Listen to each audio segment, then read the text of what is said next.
All right, are we ready to go? Can you guys hear me? Barely? Justin? Up.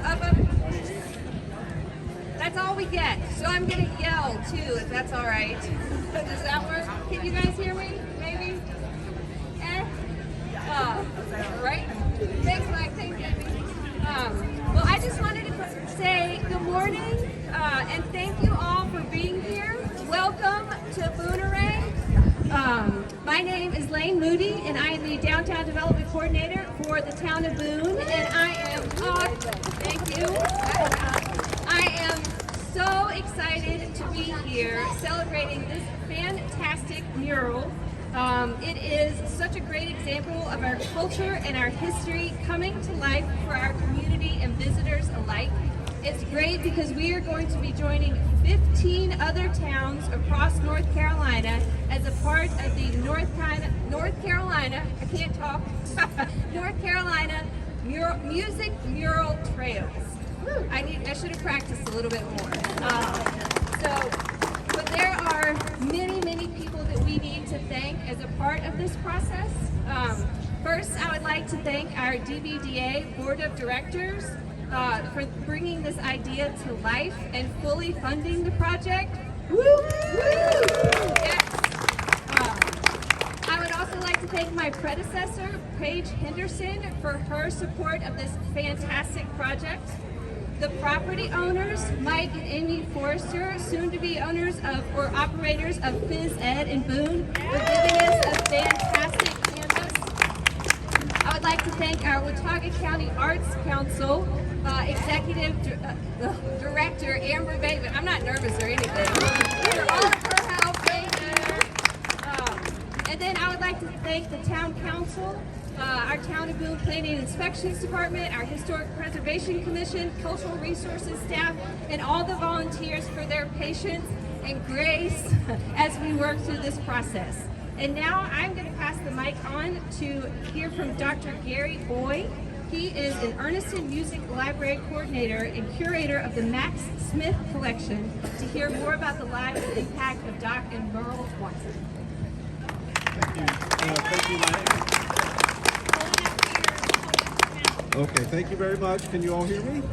I'm going to kind of stick to a script so I don't teach a 50-minute lecture, because I know you don't want to hear that today. So, Doc would have known this area on Depot Street very well throughout his life.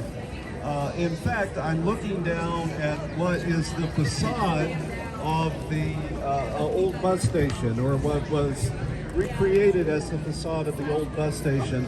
Doc talks about sitting at a cab station right across the street from the bus station and playing for tips, busking for tips. So I'm guessing he would have been right about where this tent area was, right out in front here. So it's a happy coincidence that the mural is overlooking the spot where his career more or less began. And that's pretty amazing, because I know you have to, for a mural, you have to find a blank space somewhere and put it somewhere, but this one happened to be in a really propitious place for Doc's career. Now, Doc did not, of course, live in Boone, but this was his hometown. He spent his entire life in Deep Gap. He lived in Deep Gap. He spent his shopping hours and sometimes work hours here in town. I did a lot of research on Doc about his semi-professional career, not his professional career, which began more or less in 1960, but Doc was born in 1923, so there were almost 2 decades when Doc was known only to locals, only to people in Boone. And he played on the streets here, he played at square dances, he played at a radio show in the Appalachian Theater in 1941. And so he had a long career before he became a professional. The other thing that the bus station featured in here was a trip in March of 1961 when Doc had been asked by some people in New York City to play some folk festivals up there. So if you can imagine, and I assume most of you know that Doc was a blind person from infancy, Doc went to this bus station with his borrowed Martin guitar, a suitcase, and got on a bus alone, and probably several other buses afterwards, and wound up in New York City to play folk revival at that point. And he was an immediate success and a big hit with the folk revival, so that began a long and successful career for him that wound up with the Doc Watson that we know today. Now, I look at the mural, and I wanted to comment that you'll notice Doc is actually tuning the guitar. He's got his left hand on the first string tuning the guitar. If any of you, and I'm sure there's several of you that saw Doc in concert, he would invariably be very careful about tuning and setting up the sound. And at some point in every concert I saw him in, and I saw him several dozen times, he would say, "We tune because we care."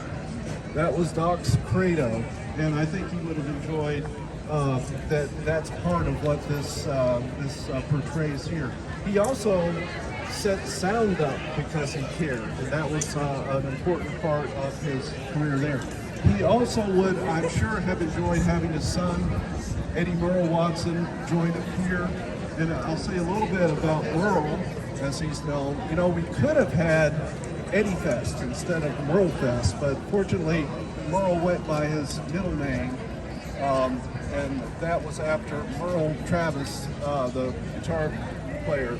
Eddie, spelled E-D-D-Y, was after Eddie Arnold, the country performer. So you could tell where Doc's heart was in naming his son Eddie Merle. But he would almost always insist that anything that had to do with remembering him also took in his son. If you remember the highway that was named, it's the Doc and Merle Watson Highway. The state wanted to name it the Doc Watson Highway. And Doc said, no, it's got to be Doc and Merle. And the state sort of, pushed back on it a little bit. And Doc said, well, okay, we just won't name it after me. And the state reconsidered and said, okay, well, we'll name it after Doc and Merle. And then, of course, the other thing that's named after Mural is Mural Fest in North Wilkesboro. It celebrated its 35th year this year. So I think Doc would have loved having them together on the stage here. So this area, and not just here, but we've got Alex Hallmark's statue up here of Doc. Many other places in this area that are well known to Doc. I think he would have enjoyed this.